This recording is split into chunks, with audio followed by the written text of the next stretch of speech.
Sonic Forces is currently the latest entry in the mainline series of Sonic games, and has caused quite the controversy, beginning well before the game's public release. If you're familiar with myself and this channel, you'll know that I was vocal with my criticisms on this game ever since the first in-engine footage was revealed, and was anxious at best ever since its announcement back in 2016 alongside Sonic Mania. I don't know, like, I'm excited, I'm looking forward to it, but like, I don't really have anything to be excited about though. Like, they didn't show anything. They could do what, like, they keep the great gameplay from Generations, but then maybe make, like, a story that's actually interesting, or, like, new level aesthetics, which are interesting, you know? At the moment, I'm not at all excited for Sonic Forces, as it has nothing to offer for me. Modern Sonic runs in a straight line, Classic Sonic has even worse controls, momentum, and automation than last time, and this custom character has some of the most boring level design I've ever seen. To be brief, I was mainly focused on what I considered to be the game's poor level design, unoriginal aesthetics and assets, and poor music and voice acting. Due to the look of the game pre-release and my own hands-on time with the demo at EB Expo 2017, I didn't purchase the game at launch, as I was firmly against wasting my time and money on what I viewed to be a mediocre at best Sonic game. Many people told me I wasn't allowed to criticize the game at all without playing it myself, along with a laundry list of other excuses to deflect legitimate criticism, but now here we are. A generous fan, or not so generous depending on how you look at it, gifted me a copy of Sonic Forces on Steam, and it's time for my critique, as promised. Now that I've played through the entire thing, what do I think? I think that Sonic Forces is one of the worst mainline Sonic games ever made. Yeah, I know, I said it. Playing through this entire game in one sitting, which I streamed right here to YouTube, was a depressing slog through linear, boost-to-win levels where I hardly even felt like I was playing a video game. Don't get me wrong, it was fun to laugh at the game and interact with everyone in the chat, but that was in spite of the game itself. While Forces is certainly too simple, easy, and mercifully short to properly compare against the evil of games like Shadow the Hedgehog, Sonic 06, and Secret Rings, it's so simple and so easy that I'd rather just not be playing it at all. Not only that, but Forces is based heavily on the foundation of 2011's Sonic Generations, one of the best Sonic games ever made, so the fact that it failed so miserably is all the more reason to be disappointed. There's no excuse for the lack of quality in Forces, other than strict deadlines and bad higher-up decisions, which appear to be the usual at Sonic Team.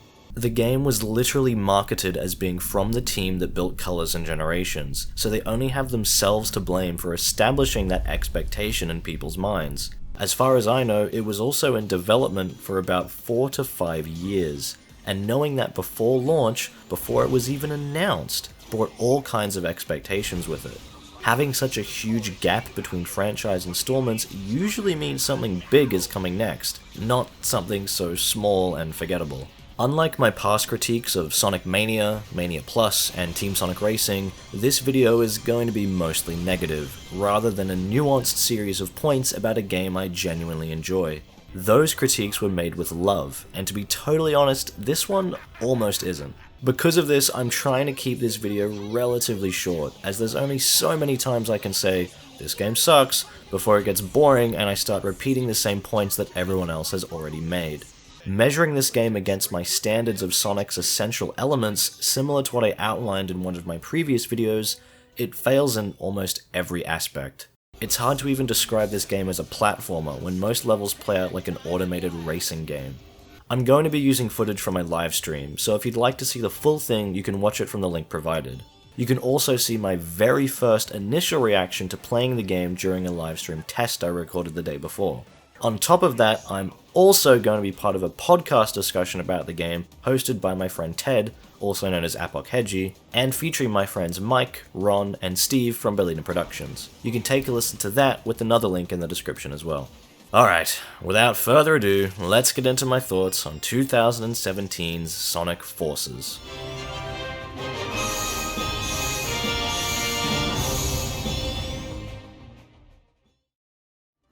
Control is the most fundamental component of video game design, especially for platformers, and if it sucks, then the entire game is ruined. Safe to say right off the bat that the controls in Sonic Forces are absolutely awful. Even if the level design was good, these slippery, unresponsive, and restrictive inputs would still make them unbearable. For one thing, this 3D Sonic game has 8 directional movement and hardly any mid-air jump control, which is simply ridiculous. While I had played the game briefly 2 years ago, I didn't remember exactly just how terrible the controls were until I recorded my first stream test, and I was pretty shocked. Oh my god. What? Okay, this is already terrible. Why does he move like that? I don't want to spend... Oh my god! Oh my god! This is awful. He doesn't even have full analog movement? No, it's 8 directional. Is it? I can't tell. Yeah, it is! Who thought that was a good idea? Modern Sonic's moveset is nerfed compared to Generations as well, with the removal of the air dash, drift, lightspeed dash, trick system, and all of his unlockable extra abilities that allowed for some fun variety. His double jump does hardly anything, but at least the air boost is a lot nicer now. It lasts just as long as you hold the button and arcs downwards, making it a lot more useful for platforming while keeping Sonic in a safer state. Too bad there's only really 1 or 2 levels you can make much use of it anyway. Also, the new boost effect visually looks terrible. I liked it way better when Sonic was surrounded by an aura of energy, looking like he was creating a sonic boom. On that note, not a fan of Sonic's new model in this game either. His colors are all desaturated, his spikes have been angled weirdly at the back, and he isn't animated well in-game or in cutscenes. The level design here is clearly built to support the awful controls, as the game hardly lets you take any big turns or make decisions yourself because it's so full of straight lines and automation. Most of the turns in levels are just spline to keep your character on the path without any extra input from the player, or they're covered in dash panels to steer you in the right direction. Sonic's controls in Generations weren't incredible either, but they were certainly better than this. The drift was pretty great for making tight turns and charging the boost gauge, the air dash was useful for positioning, but admittedly the lightspeed dash was hardly used and became very situational. It's just so insane to me that they nerfed Sonic so bad, one of the many signs that this game is far more built from the foundations of Colors and Lost World rather than Generations. Funnily enough, just as I was almost done with this script, I realized that Colors, Lost World, and Forces were all directed by the same person, Morio Kishimoto, which would explain a lot. I hope I pronounced that correctly, I'm sorry. Modern Sonic hardly even has any idle animations, along with just doing the same pose every time he homing attacks. There isn't much personality here at all, which is a big turnoff for me in a Sonic game. There's also Super Sonic, which at one point was going to be paid DLC until Sega realized that was a stupid idea. But he's lame and activates the moment you get 50 rings, which is just really inconvenient. I should mention that Shadow is playable too, basically as a skin for Sonic, which I'll admit is pretty awesome. He's locked to levels without mid-stage cutscenes, which unfortunately makes him only available on a handful of stages, but it's a nice bonus, and he plays exactly the same as modern Sonic. We're one small step closer to seeing the rest of the cast playable again in the 3D games. I miss them so much. Classic Sonic is just embarrassing, man, especially when Mania came out just a few months before this game. He wasn't perfect in Generations either, but he just feels so stiff and unwieldy now, even with the added drop dash, which I hardly used. Not to mention there's a total lack of animation blending, so he snaps between poses very often. I was noticing him jumping in his idle animation before the game even came out. There's a classic Super Sonic as well, which sucks and is boring. Apparently this Sonic is from a different dimension now, instead of being a younger version of Sonic from the past, and I don't need to explain why that's one of the dumbest retcons this franchise has tried to pull so far. He is literally referred to as Classic Sonic, meaning historically memorable. Why would anyone think he's from another dimension? Clearly he was thrown into this game last minute as an effort to connect further to Sonic Mania and the classic fanbase, as all of the game's extra levels focus on modern Sonic and, yes, the brand new custom avatar. We asked producer Izuka about this new feature. In the 26 years I've worked on it, I've received a lot of fan mail asking me to adopt their original character designs. That's why in this latest game, we adopted this idea by introducing a feature that allows players to design their own characters with whom they can set out on an adventure with Sonic. Funnily enough, despite being one of the most shockingly pandering ideas of the whole game, and something I made fun of before release, the custom avatar is one of the better parts of the game. It's certainly not good. I'd still prefer to play as modern Sonic out of the 3 available choices, but the ability to create my own characters and dress them in the impressive amounts of clothing is easily the game's biggest strength. I got to create such iconic characters like Aaron the Hedgehog and Calum the Dog. I'm still really not a fan of the idea in general, it just feels wrong to me. The generic look of the avatar types reminds me of the Ken Penders era of the Archie comics, especially when you see heaps of them all standing around in the cutscenes. Sonic's always had inconsistencies in its animal species, with tiny penguins and walruses jumping out of badniks, but then there's giant realistic killer whales and stuff. I don't want to say too much on the idiotic two-world system that's apparently canon now in the Sonic franchise, but I personally think this game would have been better within the stylized human world of Unleashed, and the only animal characters we saw were named and had unique designs. I think the avatar system could have worked far better if it was a robot, like a reformed Metal Sonic or some other kind of Eggman machine. For one, this would tie in better with the narrative, and it removes that weird self-insert furry OC becomes best friends with Sonic angle. Eggman's taking over the world with his army of robots, many of which are soulless duplicates of Metal Sonic, Shadow, Chaos, etc. So what if one of his many nameless robots was found by the heroes and taken in, repaired, and used to fight back against Eggman? At first they use it more for testing, until they start to bond with it and teach it how to care for others. It starts off pretty weak, but over the course of the game is powered up by new weapons and wispons, integrating them directly into its body, rather than being a cartoon dog running around with a gun. Have the avatar learn from the other characters and replicate their abilities like Metal Sonic did in Sonic Heroes, so it could transform its body and replicate Tails' flight or Silver's telekinesis. This character could become the next best thing to having all of the cast playable by giving you all of their unique abilities to mix and match between. If the avatar still isn't going to talk, then making it a robot like Metal Sonic provides a far better excuse for this. If this is reminding you at all of a Merle from Sonic Battle, then good, because that's exactly what I base this idea off. Ultimately, Eggman reclaims your custom robot and uses it for the final boss, switching between all of the different abilities that you've equipped to it during your adventure, making the final battle more personal to every player. This would really push just how much technology can be used for both good and evil when in the right or wrong hands, furthering the theme that's been part of the series since the 90s. Yeah, you know, theming, a basic thing that a game should have. Anyway, that's just one of my ideas of how this concept could have been handled far better, because I still hate the avatar just as much as everything else in this game. The controls are probably worse than modern Sonic's, as the avatar can just suddenly speed up out of nowhere for no reason, and their jump just doesn't feel good to use at all. There's even a special ability with one of the Wispons that makes the avatar suddenly run forward at high speed after performing a jump, and why anyone would want to use that for platforming is beyond me. Oh my god, that's awful. Who would want that? Oh my god! Oh! This is so bad! The Wispons themselves are mostly really boring, all of them just functioning as another way to press one button to win the game. This whole game is just holding buttons to play the game for you. That's the game.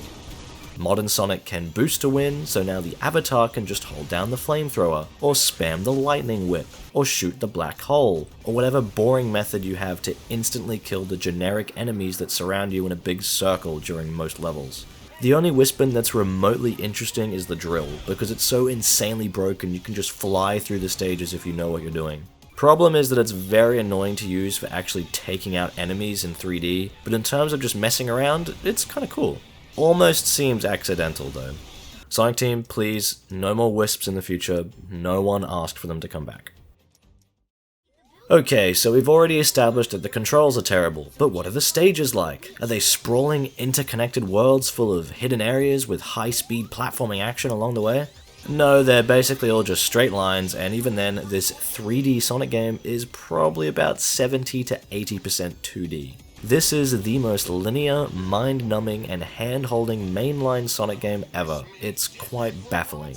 The first levels of Sonic Generations have more complexity than anything in Forces. I know this isn't entirely new for Sonic, but loops are pointless now and serve no actual gameplay benefit, especially when they're all scripted anyway. What used to be both an obstacle and a tool for gaining momentum in the 2D games is now just a formality, an expectation based upon previous games. Why did he slowed down through the loop? Most slopes and other curved terrain are scripted as well, forcing you to hit a specific speed once you reach them. Even then, maybe it's got a stupid invisible spring that appears to just make the jump for you if you didn't have enough speed. So what's the point of the slope? It's so disheartening to see the core of Sonic's gameplay ideals, momentum gained from running and rolling around loops and slopes, be completely abandoned in favor of automation. They don't even function as visual spectacle anymore, they're just boring now. The other sad thing is that this is all intentional. These games are literally designed to be easy and just play themselves. I'm not making that up. Since it's a long-running series, the gameplay of this latest game was designed to be easy for new users. Many games feature complex and intricate gameplay. However, with Sonic, it's more sloppy, but easy. Above everything else, we wanted this game to be a non-stop action experience. Often with games, there are many moments where one must take time to aim before shooting. But in this game, you simply press and hold the button to attack. So you can really enjoy ultimately just dashing like a maniac through the stages. This emphasis on simplicity can be seen throughout the game. Instead of sticking to Sonic's traditional style of gameplay, we decided to design the game to be as simple and enjoyable as possible, focusing more on the excitement of dashing through the stages, without having to think about, complex game controls. I like how the enemies just stand around doing nothing. Yep, it's just like, please hit me. Practice makes perfect in any action game. Even when they're really linear, guys. Stages are often comprised of the exact same level chunks repeated over and over, be it chains of enemies waiting to be homing attacked in the air, groups of enemies waiting to be boosted through, circles of enemies waiting to be killed with a Wispin, and don't forget the rows and rows of dash panels! They are everywhere in this game. The start of Luminous Forest has 5 rows of them for absolutely no reason. Most stages are now filled with QuickTime event-driven cutscenes that ruin the pace and replay value, and make this game even more like a series of non-interactive movies with the occasional moment of player input. Also, does anyone else get bothered by the way grind rails have been used ever since the end of the adventure era? It always seemed dumb to me that Sonic can just grind up these huge rails when the point of rail grinding is more about gravity pushing him downwards, and Sonic gaining momentum from that. That's how Sonic Adventure 2 did it. It even had a balancing mechanic where you had to lean into your turns or risk falling off the rails. But now you just move along any rail, if it's straight or even pointing upwards, at the same consistent speed. Not a problem specifically with forces, but still something that's bothered me for a while, since it means grind rails just get to be another level design element that is, quite literally, on rails. I was really hoping that the stages would get better as the game went on, but in many aspects, they actually got worse. The further I went, the more and more bored and frustrated I was getting that I was even still playing the game in the first place. There was no difficulty curve or increase in mechanical complexity by the time I reached the end of the game. Instead, I was doing the same thing I'd been doing from the start, holding forward, running through enemies, and quick-stepping into clearly defined lanes like I'm playing a mobile game. Sometimes there are unique stage gimmicks, but they're never pushed far enough because every single stage can be beaten within 1 or 2 minutes if you're even remotely decent at the game. The rushing water in Mystic Jungle is a pretty awful one because it's so difficult to control. You basically have to bump into the badniks when making turns to avoid falling off entirely. Network Terminal has a fun idea going with the rushing chemicals affecting your movement, gravity, and the placement of other rotating platforms in the stage, but too bad the level is over before it actually does anything fun with this mechanic at all. Oh, and that's it. Okay. Cool. The moving platforms in Metropolitan Highway are similar. They have the potential to be a cool platforming mechanic, but just aren't used enough. Suddenly, the Avatar can wall jump in Imperial Tower, and Mortar Canyon is the only stage in the game that I almost enjoy. It's still far too short, taking just over a minute for me to complete on my first time playing it, but it was the only stage in the game to give me the feeling of jumping between a huge series of interconnected pathways, like in Seaside Hill from Generations, or Final Rush from Sonic Adventure 2. Having a boost-style Sonic stage where you're rushing downhill the entire time is a perfect fit, especially with this new air boost. It just needed to give the player more room to jump around in. While the base game may be comprised of 30 stages, most of them are not only super short, but also pulling from a shared library of assets, or even shamelessly reusing the exact same level layout. The game is, functionally, comprised of 7 zones: Green Hill, Chemical Plant, the City, Death Egg, Mystic Jungle, Metropolis, and the Eggman Empire Fortress. Modern Sonic's Sunset Heights is basically the exact same stage as the Avatar's Park Avenue, which is then reused again for Episode Shadow's enemy territory. Then the city assets are stretched further across Ghost Town and Redgate Bridge. On one hand, it feels like the game is going for a similar feeling of the adventure titles by sharing environmental themes across different stages and characters, which I can appreciate in terms of world building. But on the other hand, this game is clearly just reusing the same assets and level chunks, which would be bad enough on its own, but when the levels all suck anyway, it's kind of really annoying. I don't get a sense of cohesion here because none of it makes any sense. Characters suddenly fly back and forth between the Death Egg without any kind of explanation or cutscenes. We jump back and forth between Green Hill and the same city several times for no reason. Green Hill is covered in sand and littered with giant destroyed robots before Eggman has even begun his new plan, and it looks exactly the same 6 months later after he's supposedly taken over the world. Out of the 30 stages, 6 of them are self-contained boss fights, so technically there's more like 24 full stages. Even then, Metal Sonic and Infinite are quite literally the exact same boss battle. Oh, and also they suck. Episode Shadow has 3 new stages on top of that, except they aren't actually new at all, so I'm not counting them. The secret stages are being left out of this as well, since they're just thrown together with existing assets and the same goddamn block platforming gimmicks of Colors and Lost World. Green Hill has the worm from Lost World for no reason, Sonic gets boost energy from wisps instead of rings, you get the idea. For some reason they took most of their cues from the 2 vastly inferior 3D Sonic games instead of the far superior Generations.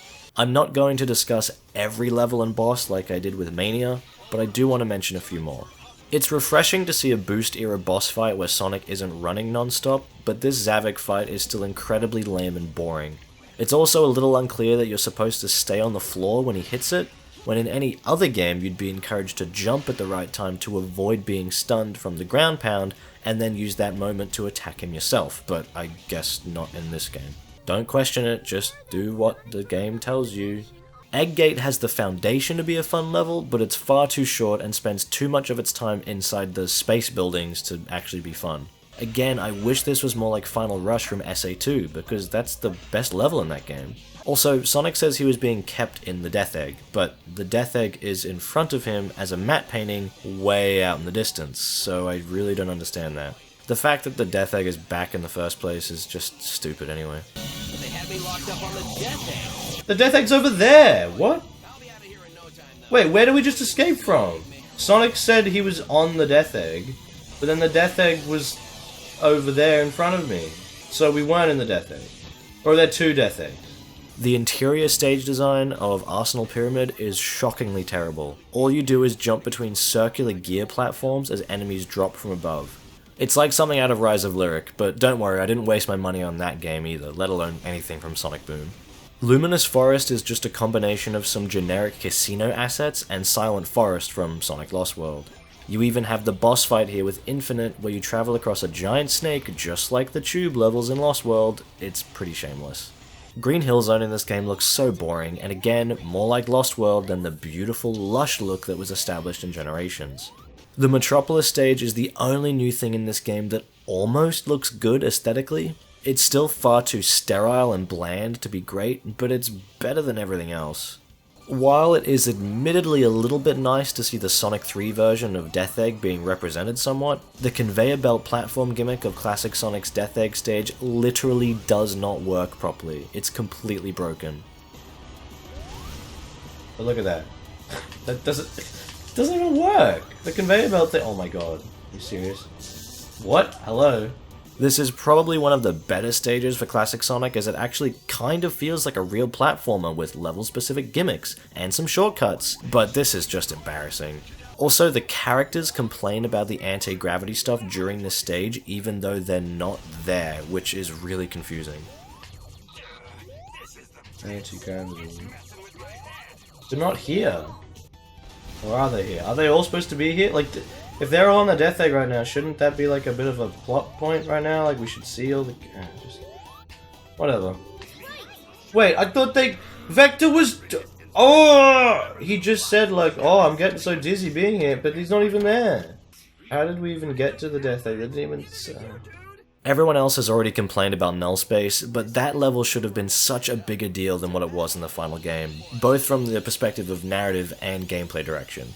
The dialogue when you get back to the city makes it pretty clear that this was originally meant to have been a much bigger segment. Again, it's far too short to leave any kind of impact, and the null space segment itself should have taken up at least half of the level. Iron Fortress, Classic Sonic's last stage, was the breaking point for me while streaming the game. I was so fed up with everything, and then the game decided to throw an awful auto-scroller at me, with a dumb instant kill missile hazard at the end too. This stage sucks. Oh, I get... What?! Come on! I landed on the dash panel, it still killed me! Okay, we're gonna jump up like here, and then over here. Yay! Are we done? Oh, thank f***. Final Judgment is basically the same thing as Terminal Velocity from Sonic Colors, a downhill series of quick steps while reaching the final boss, followed by an escape sequence with a big explosion and other junk. Major difference is that Terminal Velocity looked visually stunning and had an amazing music track.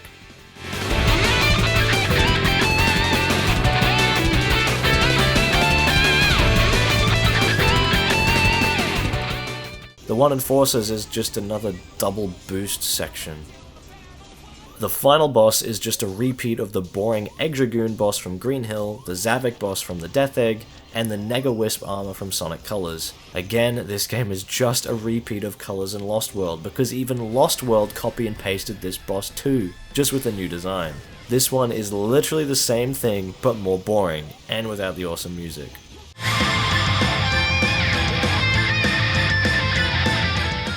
A common theme that I started to notice with this game's stage design after comparing it against Generations was just how bland the 2D sections are visually. It's bad enough that this 3D Sonic game has so much 2D, with Classic Sonic being entirely 2D, and Modern Sonic and the Avatar being a hybrid, with some stages of theirs that are fully 2D as well. Remember how Generations made all of its 2D stuff really dynamic, even for Classic Sonic?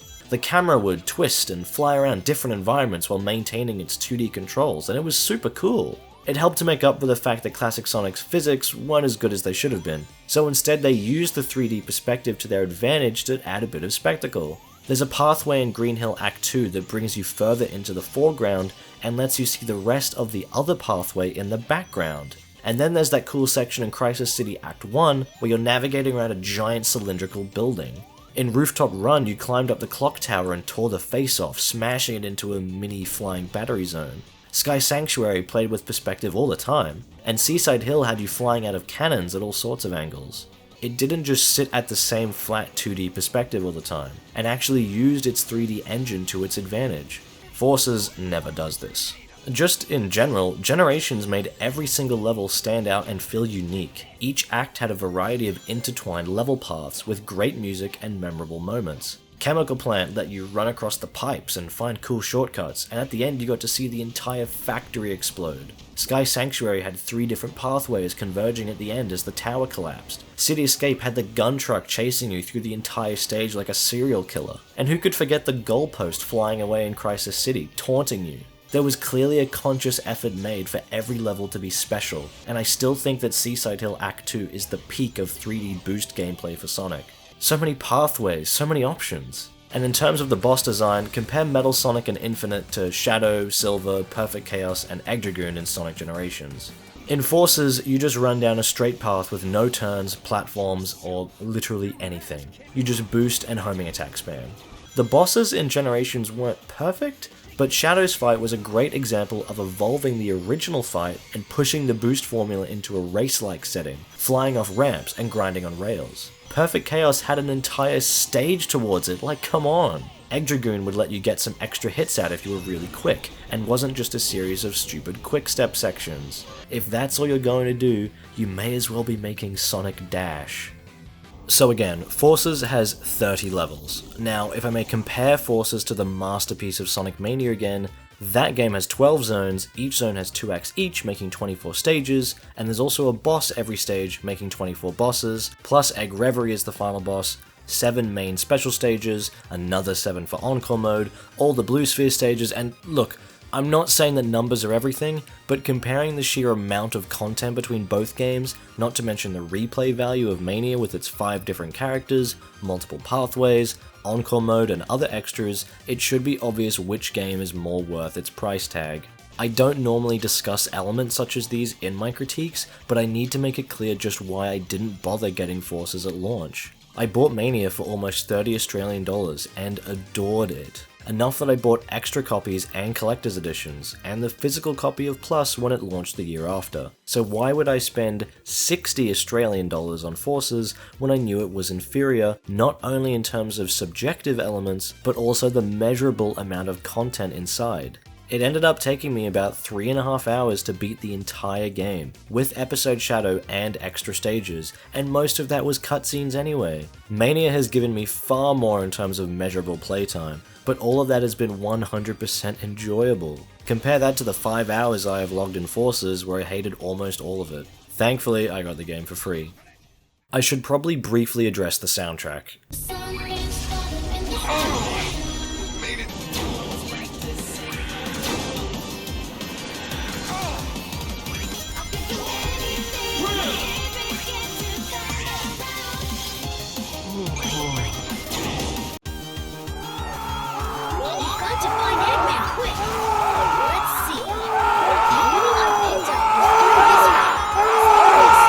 It's god-awful. It's probably my least favourite Sonic OST next to Chronicles or something. Every single song is obnoxious synth. Some of them even have embarrassingly terrible lyrics slapped on. I'm here for the rock and jazz of Adventure 1, Unleashed in Mania, not this drivel. Oh, this music. That is like droning synth in the back of my skull. Terrible. Guys, I got this great idea for a song. It goes. Pretty cool, right? Yeah, I know. This is one of the rare exceptions where a Sonic game has bad music, because normally even the bad games have some good songs. Even Shadow the Hedgehog had a handful of decent tracks, but this OST is almost unsalvageable, which is such a shame because I loved the work from Tomoya Otani in the past. I'll really quickly touch on the visual presentation as well. This game doesn't look terrible most of the time, but it doesn't look very good either. That's mostly due to poor decisions in art direction rather than technical issues, however. And the Hedgehog is in the spot. Oh my god, this looks awful! Ew! What the f***? This looks shit! Oh my god! Apparently this is running on the Hedgehog engine too, but man, this ain't holding a candle to Unleashed in Generations. I missed the vibrant, creative worlds from the previous Boost-era games, especially Sonic Colors, instead of these boring, blocky levels with little unique visual identity. Like, what kind of... I want to know who genuinely really likes this game, and why. Because I don't see it. It's so boring. Wow, like look at that. Who thinks like, yes, that was great. What a fun level. Whoa! Look at that! Whoa! What was that? I'm loving this game. Yeah! Did you see that slide? Yeah. Super cool. And I'm just trying to beat the game here. Whoa, this is so cool. Oh, you got a good one. Whoa, that was a really cool power-up. We have a Star Wars... Oh, this is a handheld electronic Star Wars game. Oh wow. My god, wow. Cool. That's very cool. High tech. That's how fun this game is. It is. Well, there are a lot of fans that are waiting for this game, that is for sure. I know. And it's really cool. It was fun. I loved this film, me personally. Me too. I love this film. Okay, Rich, did you love this film as well? Oh, me personally, I love this film. I don't want to dwell too long on this game's story because, as usual, it's terrible. If you want good Sonic writing, your only real sources right now are the IDW comic books by Ian Flynn and some fan-made work. This game still suffers from the awful dumbing down of all the characters' personalities, but in a different way from other games. Instead of trying to be really unfunny all the time, like in Colors and Lost World, Forces has the problem of being incredibly melodramatic all the time, without a hint of irony, or any acknowledgement that this is a family franchise about cartoon animals. We get lines about military squads, troops, and war, and I'm meant to take it all 100% seriously when it's coming out of the mouth of a red echidna. Sonic is apparently locked up and tortured for 6 months, but he looks and acts totally fine. Knuckles enters the room saying, "Glad to see you're all still alive," and I'm not meant to laugh? Look, I'm not against more serious or dramatic stories in this franchise. I think the Ian Flynn comics have done it really well, but Forces feels a lot like the other side of that coin. The side with the face of Ken Penders on it. It's certainly not that bad, but that's what it's leaning towards. The plot of Forces essentially boils down to the same premise of the original comics and SatAM series anyway. Eggman's taken over the world and Sonic and the Freedom Fighters have to take him on, so the comparison should be pretty obvious. My biggest issues tend to go with characterization. Sonic is still an unlikable jerk, never once representing an inspirational, youthful hero. Tails has lost all of his strength and energy, just becoming a boring sidekick who sits around and does nothing. Knuckles is still the dumb bonehead who should instead be a tough, noble guardian of the Master Emerald. Shadow is a stoic, edgy anti-hero, even though him and Sonic were friends at the end of SA2. I don't know why everyone forgets that and just makes him boring and angsty all the time.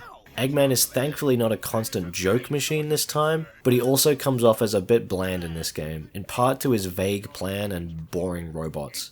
He literally begins the game saying, "Sonic, how I hate him." Like, what a creative and not at all janky way to introduce your villain to the audience. Very subtle. Infinite is a terrible, uninspired villain, and I never want to see him come back. Omega is hardly in this game, yet gets this weird fanfare when he returns at the end, despite doing nothing? And he's one of my favourite characters too. Voice acting across most of the cast is terrible as always. Roger is such an awful fit for Sonic. Your concern is touching, Knuckles. Your delivery is Roger. I'm not going to go through every plot point, but instead offer a really quick pitch of how this story could have been done better. This premise shouldn't have been wasted on such a throwaway Sonic game. This should have been a big deal, with a big budget. For one, begin in media res, just like Unleashed did. Start us off at a big moment, or at least the build-up towards it. Eggman's preparing something, and the heroes are all racing in to stop him. Have his takeover occur somewhere around the halfway point of the game, or maybe a little earlier, just so we have enough time to experience the world normally, and then see how it changes once he takes over. Maybe he doesn't capture Sonic, but rather everyone else, and Sonic is the last one left to help others around a dying world, and he can't take the pressure on his own. This would be far better than what we got in the real game, where Sonic just does nothing and gets beaten up with no sense of weight or impact. This should be a huge moment. I mean, Shadow is evil for some reason, and Chaos is back. Sonic loses, but the only one to see it happen is Tails, who just sits there and does absolutely nothing. Sonic's been taken out by a new villain. While Tails just kind of sits there doing nothing. You can still have Eggman recruit a bunch of past enemies like Chaos, but have him actually use them this time, because yes, Chaos isn't even used in this game outside of the terribly compressed cutscenes. Now we're going to see another cutscene, and we're going to introduce how Classic Sonic comes into this adventure. My heart goes out to all of you Chaos fans. To retaliate, the heroes do the same thing, pulling together almost every single character from their history to help out. As the game goes on, they're recruiting more and more, traveling to Blaze's dimension for her help, getting Silver back from the future, calling in the Chaotix, finding Mighty and Ray, summoning to Carl's spirit, make it this huge reunion between the entire cast. It'd be pure fan service, but if handled with respect, it would hopefully not be totally obnoxious. If you've seen the finale of Gravity Falls, I'm kind of thinking something like that, but I won't spoil it here. You could even still have Infinite as the new villain, just make him an actual threat. In the current game, there's a bit of that classic ludonarrative dissonance, where the cutscenes tell us to be scared of Infinite, but in gameplay he's so painfully easy to defeat that the player just doesn't care about him. You could keep his backstory of being part of a squad and then getting hired by Eggman, and having insecurity about his own strength. Maybe at the end of the game, Sonic and friends are able to convince him to change sides and stop fighting, rather than just having Sonic go, "Yeah, can't wait to bury this guy in a grave, haha lol." Get rid of Classic Sonic and either remove the avatar altogether, or make them a robot instead, like I mentioned earlier. The avatar adds nothing to the premise of the story in its current form, unless you went with some kind of theme about how anyone can be a hero or something. At the moment, it literally is just there to serve the fanboy dream of, oh look, my character is fist-bumping Sonic and all the characters are telling me I'm really cool. That's not my character, that's me they're talking to. Guys, I'm with Sonic. I'm friends with Sonic, guys! But I think using the robot could maybe work better if they tied it in with Infinite and they had a shared character arc somehow. The heroes show how they taught a robot to love, and how they'd gladly befriend Infinite if he'd just listen to them. Maybe Infinite tries to kill Sonic and the robot avatar gets in the way, sacrificing itself for him, and Infinite questions why a hunk of metal would risk its life for someone else. Then he looks down at a cut on his arm and realizes that he was a robot the whole time! To be fair, he almost could have been a robot in the story, considering we see him in a test tube in the first cutscene.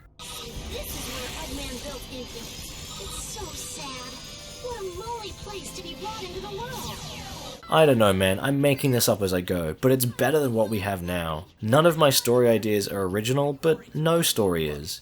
There was potential in this concept, even if I thought the game was a joke when it was first announced. The world, oh no! It's gonna be This has got to be a joke. It's all about balance. You've got to balance the drama and seriousness with levity and heart. And if it's going to be dark and serious, you have to be sincere, because right now everything just feels cringy. With a premise like this, where Eggman has won and Sonic has lost, you need to take advantage of that and go big, in all aspects of the game. Not just in cutscenes, but in level design, aesthetics, music, everything. Huge boss fights, lots of spectacle, but without being needlessly automated. It's a shame that this concept was wasted on such poor execution, and I doubt we'll ever see something like this again in a Sonic game, at least not for a long time. I would like to see a somewhat more dramatic story in future, especially since all the past games have been way too childish and simple, but for now, I'm still fine with the heartwarming fun of the Sonic cartoons on social media. They're all so cute. To be honest, I was dreading covering this game for a while. Then, once I sorted out the stream, I was actually quite excited because I knew it would be fun to play the game live and chat with an audience. But the more I played, the further I got into the game, the more and more I hated thinking about it. Once it was done, I put off working on this video for about a week, not just for a break after finishing university, but also because I just could not be bothered to do anything about Forces anymore. I was also distracted with the Jurassic Park DLC for Jurassic World Evolution, which is very good. I was originally going to do a video on it and all that stuff, but no one's going to watch it. Now that I've all gotten it out into words, I'm pretty happy with myself, but I don't ever really want to touch this game again. It's so incredibly boring that I just don't want to put up with it, and I only make videos when I'm passionate about the subject I'm discussing. I'm passionate about Sonic, that's for sure, but I'm just not that passionate about this particular game because it's so damn boring.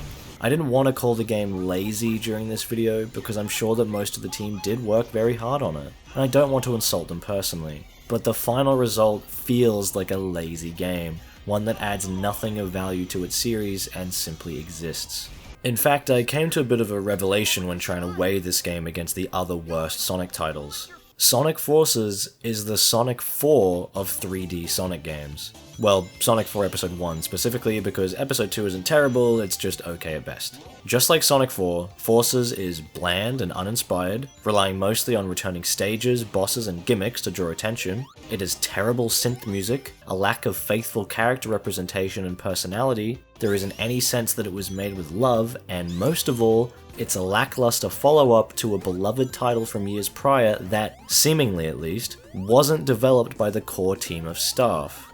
It wasn't any of the fans' fault for being disappointed that Sonic 4 was terrible compared to 2 and 3, it was literally called Sonic 4, and marketed as the game Sonic fans had waited 16 years for. Sonic Forces, similarly, was basically marketed as Generations 2, and a return to the adventure style of darker narratives, and neither of those crowds were satisfied. It's not just a marketing problem either, it's about the game design principles. Sonic 4 is a 2D platformer with rolling, spin dashing, item boxes, and special stages. Sonic Forces is a 2D 3D hybrid boost-era Sonic game with both modern and classic Sonic, along with returning stages from previous games. It was clearly trying to be a sequel to Generations, just like Sonic 4 was trying to be a sequel to 3 and Knuckles. Both of these games failed miserably, which is why I view them as some of the worst in the series. They're also the two games that some people will describe as being not that bad, saying something like, oh sure, it's perfectly playable, it's just really boring, the controls are awful, the level design sucks, oh but it's not that bad. I don't care how technically capable a game is, if it's super boring and obnoxious to control, then it sucks, plain and simple. Why would I ever go out of my way to play something to to put in the effort of controlling a character if I'm just bored the entire time? Sonic 3 and Knuckles is my favorite game ever. Sonic 4 is one of my least favorite games ever because it didn't understand what made the classic so great. Sonic Generations is my favorite 3D Sonic game ever, and Sonic Forces is easily one of my most hated for this same reason. Both games are, for the most part, technically competent. They aren't exceptionally glitchy, they may look aesthetically ugly, but there isn't anything overtly wrong with their presentation, you get the idea. But they both had a perfect foundation to build from, most of the hard work was already done for them and they just needed to take that next step forward with new levels on top of an existing gameplay system, and they completely failed in almost every way. Awful controls and awful level design kill both of these games.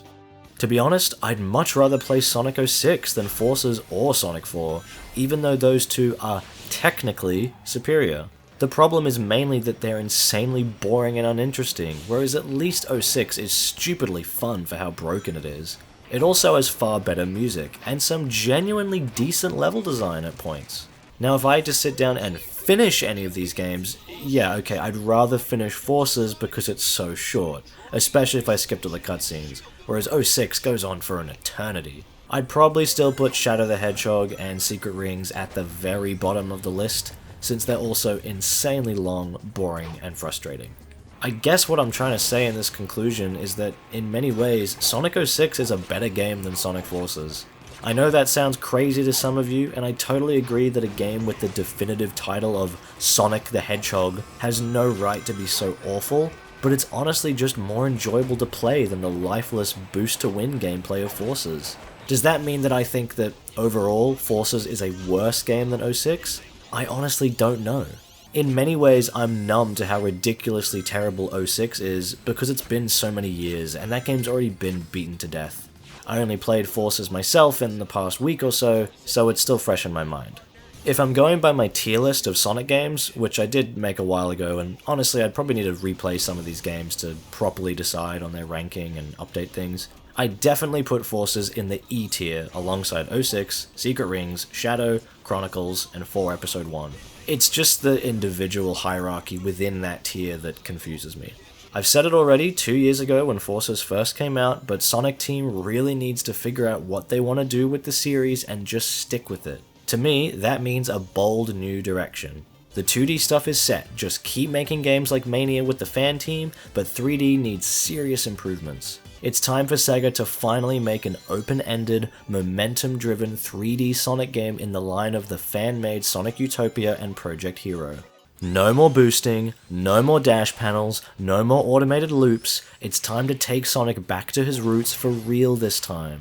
The open environments of Utopia make me wonder if the game could work well in a Mario 64 style, with one large environment per zone functioning as multiple unique missions in each of its different areas. I know it sounds crazy, but maybe even a fully open world Sonic game could work, if the love and care required went into the stage design and controls. It kinda says something that my friends who don't even like Sonic looked at Sonic Utopia, played it themselves and said, yeah, that's great, I wanna see something like this. The fact is that people are sick and tired of boring 3D Sonic games, and it's time we got something truly amazing. Just please don't remake the adventure games and make them even worse by automating them further and replacing the voice actors for God's sake. Okay, well, I think that's about it. I'm done with Sonic Forces and I can move on with my life. To all the people who complained about me criticizing the game, I better not see any more whining now that I've played the whole thing myself. To be honest, I really don't know where things go next for me. Not just for this channel, but for my life in general. I graduated from my university with my degree in animation, and I may need to start looking for studios to work at soon. Whether that means moving around the country or even overseas is a mystery to me right now. I'd still love to keep making videos on YouTube, but if I'm working full time, then the channel's probably gonna go back into cryogenic storage again, like it was for the last 5 months. I'll always be around on Twitter to fill you in with what's going on with my life and my opinions on current stuff, so feel free to follow me on there if you want to keep in touch. I may even start making this channel more focused on my animation work, or begin incorporating my 3D work into the videos like this, somehow. There's so many different paths I could take in 2020, but I sincerely do still want to be making content here if possible, and I hope you'll stick with me. Also, I'll be back in California again this summer. I've already booked my plane tickets, so unless something crazy happens, this will be my first time I get to attend Sonic Revolution. It would be great to meet some of you there, and don't forget that my much more popular friends will be there too, along with some special guests. I'm personally crossing my fingers for Tyson Hess and Ryan Drummond to come back. I have never got to meet them before, and if Ian Flynn could make it as well, that would be fantastic. Thank you very much for sticking through this video, and thanks again of course to Mike's Paltos for gifting me this game and allowing me to finally give it a proper look. Have a great rest of your day, and I'll see you next time, whenever that may be.